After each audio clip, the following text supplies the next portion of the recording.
This is the Weekend Review, a look back at North Alabama at its best, seen every Friday through Sunday here on Fox 54 Plus. I'm Kenesha Dees. Thanks as always for joining us. We'll start with the biggest event from the past 7 days. That, of course, includes Panoply. Here's a look at the sights and sounds from the 41st annual running of Huntsville's biggest arts festival.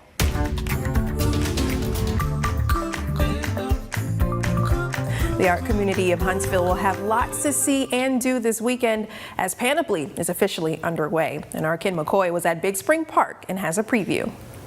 All right, guys, so I'm here at Big Spring Park where Panoply has officially kicked off. Now, if you're like me and you've never been to a Panoply, here's what you can expect. Arts Huntsville is celebrating 41 years of the Panoply Art Festival, where local artists can show off their work. I love art, I make art, and I obviously love cars as well. I make photographs of classic cars riding in the woods, and I'm here to show my work to the public. And even folks from out of town can get in on all the fun. The energy out here is fantastic. It's a very modern city. Love the people, love talking to them. And the art they share tells very unique stories. Well, these are all just out of clay, and then they're all figurative. So mine is the study of like identity, of like who we are. My mom had stories of her 1970 Olds 442, so I guess you could say I grew up in the industry. Instead of photographing clean classic cars at car shows that are owned by somebody, I decided to focus on ones that instead told a story. It makes you wonder, how did they get there? Why are they still like this? Over the years, Panoply has turned into much more than an arts festival, and artists couldn't be more pleased with the support. The Huntsville Arts Council has grown and really embraced the community as it's gotten larger and tried to figure out how to help more art get out to our population as it increases. It's so nicely run. The people are so friendly. And this city is so clean. I love it. As I go to 30 different art shows, and you guys have one of the cleaner events. For over 40 years now, Panoply has been taking place right here in the Rocket City. Panoply is it's a fantastic event. It's one of the larger events that happens in North Alabama, and I've been out here for a couple of years doing Panoply, and it's one of the events that I look forward to coming to every year. Artists of every medium prepare weeks in advance for this event, like Jessica Nuno. She has a studio in Low Mill, but she's been coming out to Panoply for years now. It takes a lot to get ready for an event like this, so I've spent seriously about the whole month getting ready for it. Another local artist, Rosina Boyer, has a studio downtown. She too was at Panoply this year. I've seen a lot of new artists coming from all around the U.S. and it's been amazing. And I think it's a good opportunity to meet artists, support them, and not just today, right? To continue supporting the arts throughout the year. She's not a Huntsville native, but she is a Huntsville artist. I'm not originally from Huntsville. I was born in Peru. And like most artists, her story shines through her artwork. A lot of my art and elements and everything that I use, it's based on what I feel, right? Who I am. It's clear to see Panoply is all about the arts, but people gotta eat, so there was no shortage of food there either. What we serve, our sushi hot dog is very artistic, and it's part of what we do, so it fit in perfectly. Albert Toe is a local food truck vendor. During our interview, he realizes that today is literally the 4-year anniversary of his business, New South Hot Dog and Sushi. Actually, you know what's funny? Today is our 4th year anniversary. We moved our first day we went out to serve was 4 years ago, April 30th. I just now realized that. Oh my God. And yeah, this is our 3rd year in Panoply, and this is always what we wanted when we first started this business, and we are finally here.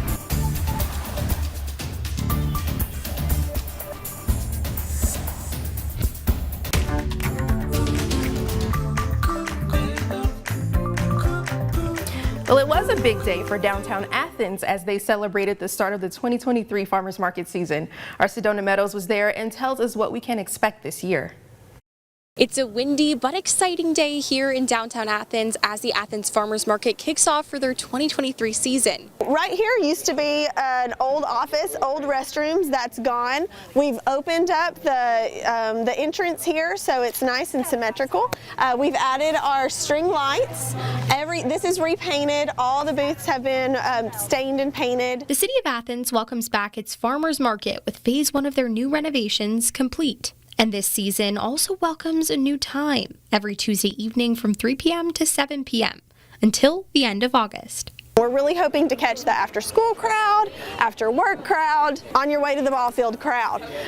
So whenever you can stop by, there's something here for you, I promise. This is a great community, Athens, that we live in, and it gets people out and about in the environment, seeing local farms, local business, and it's just really fun to be a part of it. Alicia Hicks with Hicks Ridge Farm is one of the many local vendors taking part in the Athens Farmers Market. Today, she and her family were selling starter plants. We're selling watermelons, okra, and tomatoes. We're a certified market, so it has to be grown very local to us. So we don't have a lot of produce here yet today because it's early May and it's been unseasonally cold.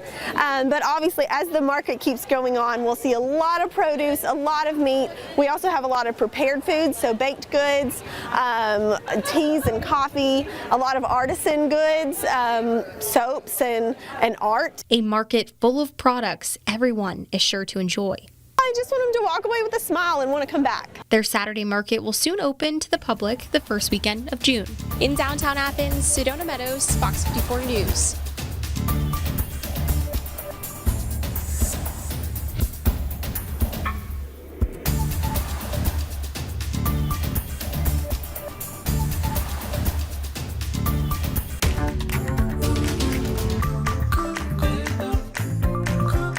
Hundreds more jobs headed to the Tennessee Valley. Pryorfield Regional Airport inks a deal with a major distribution and logistics company to invest $30 million and create 250 jobs in North Alabama. Our Jasmine Bird takes us there. We're excited about creating jobs and kind of maximizing opportunity, not only here at the airport, but for the community in Limestone County in North Alabama. Newfound partnerships right here at Pryorfield Regional Airport are creating higher paying aviation jobs for the community. Let's take a look. So this is a rendering that shows the southeast development at Pryorfield. You can actually see here that we have existing infrastructure, our runway 1836. Pryorfield Regional Airport Manager Adam Fox says this new build out will take place right here from the southeast. And these ground leases, they started around 25 years with options for renewal. So basically they can come out here, they can build their facility, they can lease the land for us and create an opportunity for economic development. So what kind of job opportunities will this new deal create? With every aviation business, it's not just pilots, it's not just airframe and power plant mechanics. Every aviation business has to have the HR components. They have to have the business executives, the accountants, the office managers, the janitors. Acquisition Integration has indicated that their capital investment at Pryorfield is nearly $30 million. This is to help build out the facilities that they need to be able to run their operation and create aviation jobs. Acquisition Integration is such a great partnership, and they are going to be the first company to actually build and locate on this site. You can actually see multiple different hangar facilities here. This investment will not only be for the hangar infrastructure and the office spaces, but it's going to be for all the other necessities that is needed for the property to be fully utilized. It's going to be the parking lots, the apron, or what we call the parking lot for aircraft. They're going to have to create wash racks and do a lot of other infrastructure build outs to be able to support their mission. June 10th and 11th, Pryorfield will be hosting their inaugural air show event for the community to come out and see what aviation industry is all about. In Tanner, Jasmine Bird, Fox 54 News.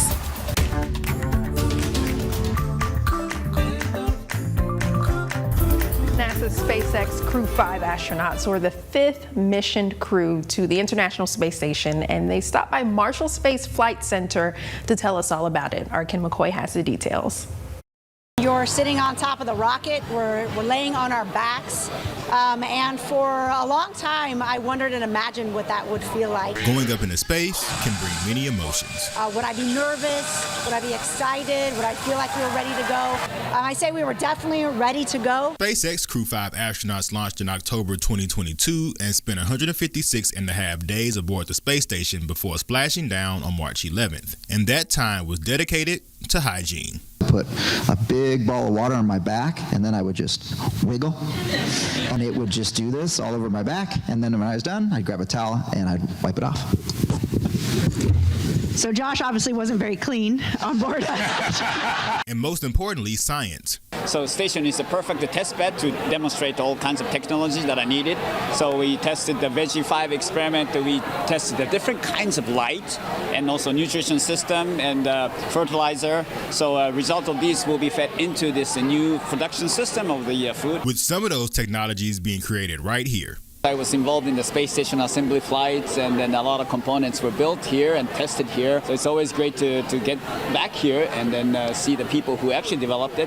And now the space station is a full stage of utilization. And it was the on-the-ground support that helped make this mission a success. You know, what's amazing is everything that happens that we don't even know about, right? There is so much effort here on the ground that just makes it just seem seamless up there. You know, we did it. We had a lot of curveballs thrown our way during the expedition, and the ground just handled it so well.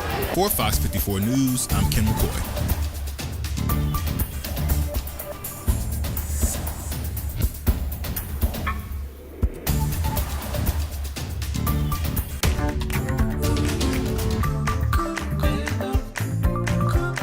If you've ever driven down Memorial Parkway, it's safe to say you've passed Joe Davis Stadium, whether you realize it or not. Constructed back in the 80s, the stadium recently had quite the transformation, and it'll be opening soon. Reopening, that is. Our Nixon Norman shares more on the newly renovated Joe Davis Stadium.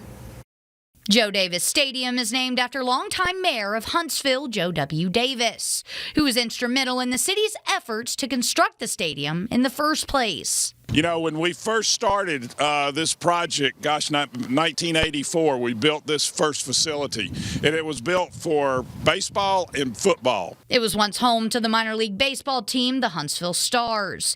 It sat vacant for years before plans of a soccer team coming to the Rocket City were taken more seriously. We started rebuilding the stadium over a year ago, and we now are we're within 19 days of being ready to play the first game. Now, Joe Davis Stadium will be home to the Huntsville City Football Club.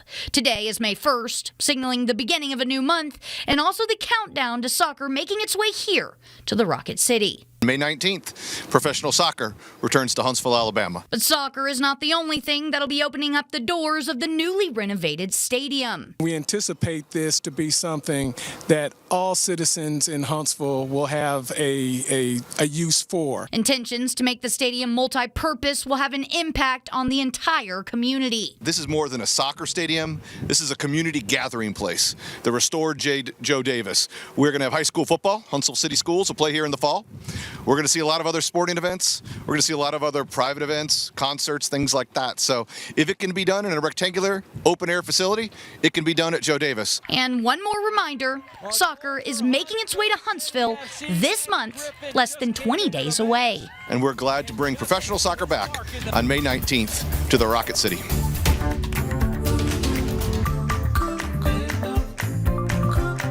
Looking for fun events to do with your kids in North Alabama, make it even easier. Our Sedona Meadows is live in the studio. And Sedona, can you tell us why that may be?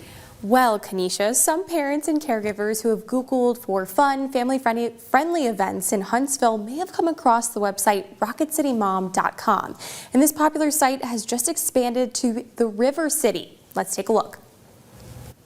If you're a Huntsville resident who Googles local events like I do, you're likely familiar with rocketcitymom.com, a platform that's been around for 13 years, starting with one mom and a blog, whose mission has been to connect families with resources, events, and information. After about 3 years, that blog had grown to the point to where she needed a little bit of help. Just last year, Lindsay Barron took on the role of Rocket City Mom's Chief Operating Officer and says the RCM team wants to be Huntsville's parenting resource. Rocket City Mom has everything on the website, from parenting information about pregnancy to how to handle a child if they've been bullied, to events that are local. We try to do as much free and cheap as we can give the community to offer each and every weekend. And with the website's continued popularity, Barron says they've been ready to grow and serve more of North Alabama and Southern Tennessee. We want to make sure that each and every family have the resources to be successful. So we are kicking that off with the growth of River City Mom. RiverCityMom.com just launched this week, a site that follows the same structure as Rocket City Mom, with events that cater to Decatur and its surrounding cities. Ryan Coffey, who is a new mom and will be River City Mom's local representative, is ready to connect to the community. My goal with River City Mom is to be active in the community and help parents the way that Rocket City has helped, the Huntsville community and surrounding areas, and to learn along the way just with other parents. I'm a toddler mom and I'm new to it. They advertise for several local businesses with the goal to bring everything back to the community. We have community partners in each and every community that you're going to see advertised on our websites. You're going to see us at their events. You're going to see us volunteering at their community outside activities. That's our goal, is to be feet on the ground and putting all of our hard work back in our community, giving back every step of the way. Now, as a part of Rocket City Mom's plan to expand their reach, their goal is to have a total of 9 sites up by 2025 that will cover Southern Tennessee and North Alabama, with a local representative in each region. Now, the Valley's top teacher, sponsored by Calhoun Community College. It didn't take long for one math teacher in Jackson County to impress his students. After just 2 years of teaching, he's able to show just how far numbers will go. It's why he's this week's Valley's top teacher. From Woodville High School, meet Mr. Ryan West. In Ryan West's class, Front side, y'all good? Math is fun. As from the time I was a kid, like them, I enjoyed competing, enjoyed the numbers. Math is also something that you can just, it's concrete. I mean, it is what it is. We know working with numbers is no easy feat. Just ask Lily Lambert. If I was having trouble in a math class, I could go in there and I could bring them the problem and I would understand it within minutes. So when given the chance to acknowledge West's work, he's just an amazing math teacher and an amazing teacher overall. She jumped at it. And if anybody deserves this prize, it's him. West says his goal is to make a difference. Seeing the light bulb moments, give you the whole pizza, how many pieces you get? 6. Bingo. You take a child that thinks that I can't do this and I'm going to struggle with this, and you can just get down and you can get dirty and you can work and you can just keep working and keep grinding, and when they finally, it clicks, and then you see that, oh, wow, I did that. And math on some days don't click for the kids. Like anything else, I mean, education, sure, there's days that are bad and there's days that you feel like you're defeated, but you come in and you just put your shoes on, come back the next day, and let's hit it again. And for West, what's your denominator looking like? The kids are his common denominator. That's what we want to be here for. I mean, it's all about the kids. I mean, without them, none of us would be here. Well, math is definitely fun in your class, Mr. West. Congratulations. We hear from his principal moments after he was surprised as top teacher. See that and nominate one too at FOX54.com.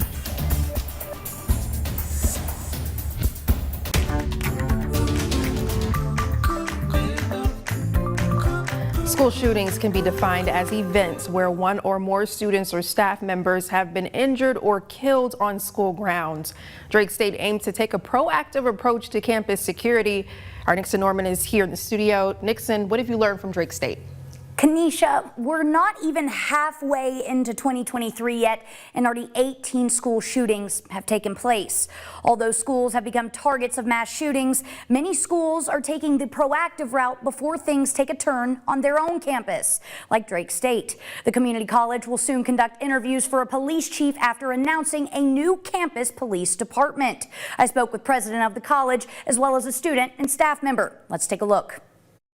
Although school shootings occur worldwide, the United States has been the scene of the vast majority of those attacks, especially in recent years. The recent developments across our nation has certainly advanced this on the list, the police department on the list of priorities. Both the number of mass shooting incidents and the number of people shot in them have increased since 2015, reaching a high of 686 mass shooting incidents in 2021. Dr. Patricia Sims, president of Drake State, aims to focus on safety so students can focus on what they're there for.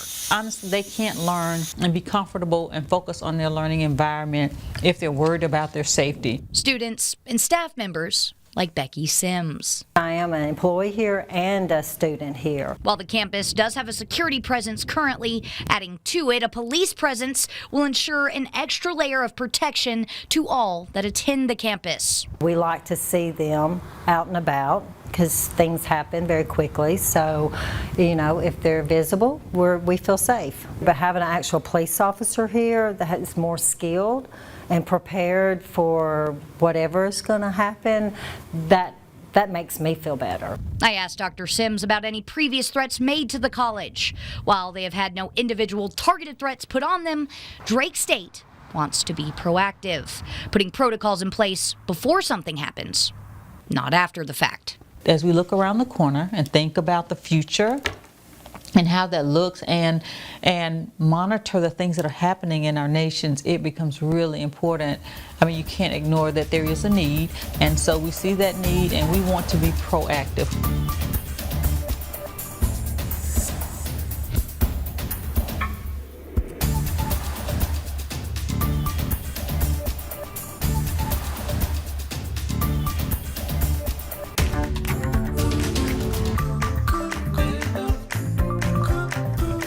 Well, let the fun begin. Senior Fun Fest is back another year for the senior citizens of Athens. The free community event was held at the Athens Activity Center today. Our Jasmine Bird takes us inside. Today is a day of food, fun, and fellowship right here for senior citizens in the city of Athens. We like taking care of our seniors because they took care of us. Tara Jacobs says this day keeps the seniors from being isolated and home alone. It just helps us keep them know that we still love them after all they did for us. Athens Activity Center Director Amy Golden says there are about 30 vendors in attendance at this event. Every year we host a Senior Fun Fest where we bring all the seniors in Athens and Limestone County together to enjoy each other's company and provide them with opportunities to talk with people that provide resources for senior citizens like Medicare or maybe the health department or assisted living facilities. Remax Legacy is one vendor in attendance, and senior real estate specialist Lottie Partridge says she is excited to hopefully provide some helpful resources. Today I'm just trying to provide some resources to the seniors that may be useful today or maybe in the future or to someone they love and care about. Annalise Dezan is a part of the Mayor's Youth Commission in attendance at Senior Fun Fest. Dezan says earlier this year they were given an opportunity to have senior buddies. So we get to write them letters and they write back to us and we give them little gifts and things. So we got, earlier in the year we came here and we just kind of got to visit with them and have lunch with them. And then we were given this opportunity to come back today and just be part of this and get to do puzzles with them and visit with some of them. So it was really sweet to see them again. All in all, Golden leaves us with a proven fact. It's a proven fact that when seniors are active and they socialize, they live longer, healthier lives. Go seniors! In Athens, Jasmine Bird, Fox 54 News.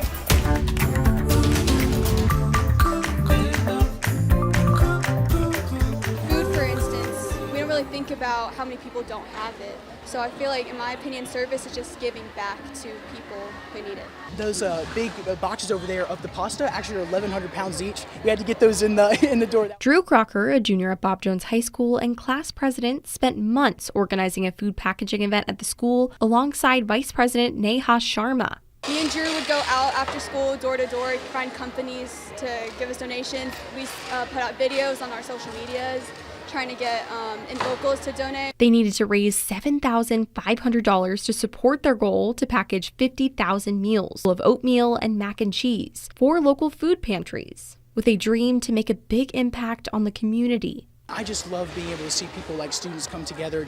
I really believe that Bobby Jones is in the perfect position. We have so many volunteers put together, and just working together is I feel, the best way that we can make the biggest community impact we can. Luckily, Drew's grandfather, David Crocker, who runs the nonprofit Operation Inasmuch, knew exactly how to help make this happen. He actually started Operation Inasmuch as a nonprofit organization to help with food packs like this. So he was the perfect contact, and he helped us with all of the logistics and everything. But his grandfather says the students really took the reins. This was student-initiated, student-led, and as you can see behind me, student-conducted.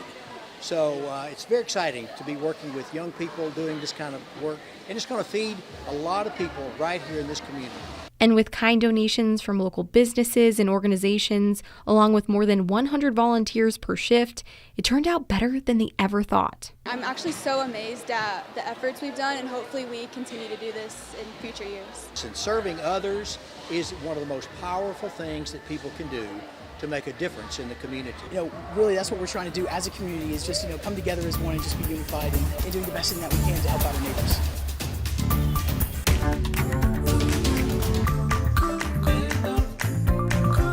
It's decision day for seniors at Athens High School. Some wore their college shirts and others wore what would be their future career.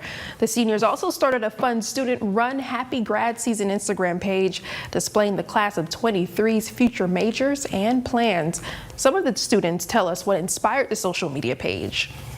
So it's like trending, I guess, for the class of 2023. There's a ton of schools all around the United States who kind of do it. Got their school colors and the logo of the school they're going to, and it has their name. A lot of our students are wearing their school colors, their school t-shirts, kind of proclaiming to their classmates where they've decided to go. I'll be attending the University of Alabama in the fall. I plan to study in biomedical sciences. I'm looking forward to meeting new people and making new relationships. Very exciting. Congratulations, Athens High seniors.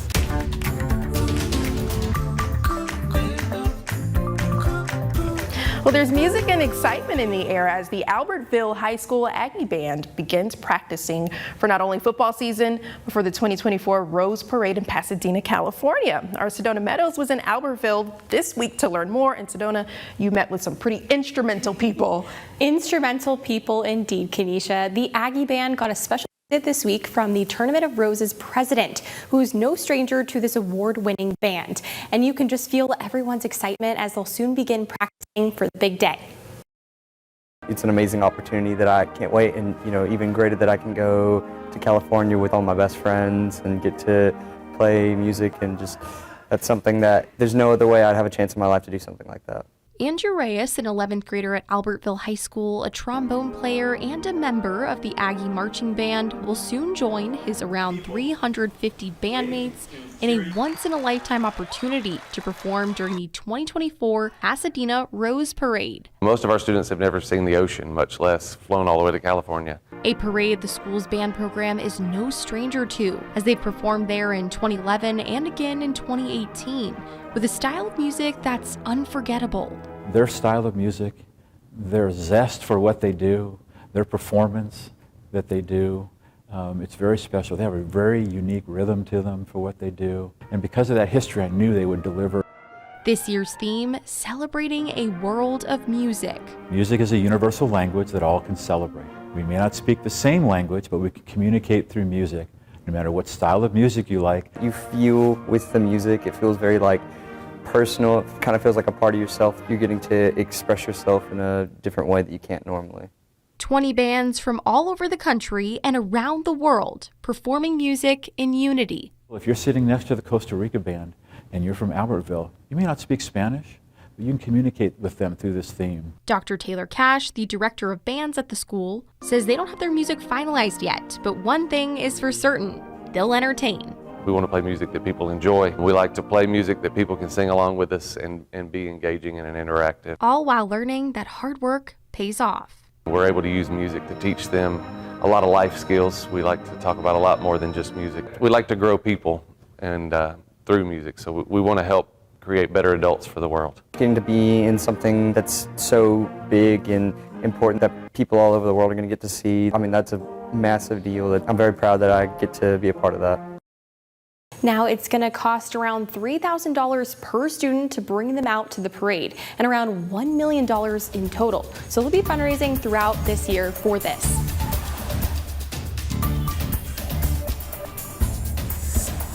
Another week is in the books. That's it for the Week in Review. And don't forget, we're here every weekend on Fox 54 Plus, available on your Roku and Fire TV devices. You can also find us on demand at fox54.com to get breaking news and weather wherever you go. For everyone here at Fox 54 News, I'm Kenesha Dees. We'll see you next time.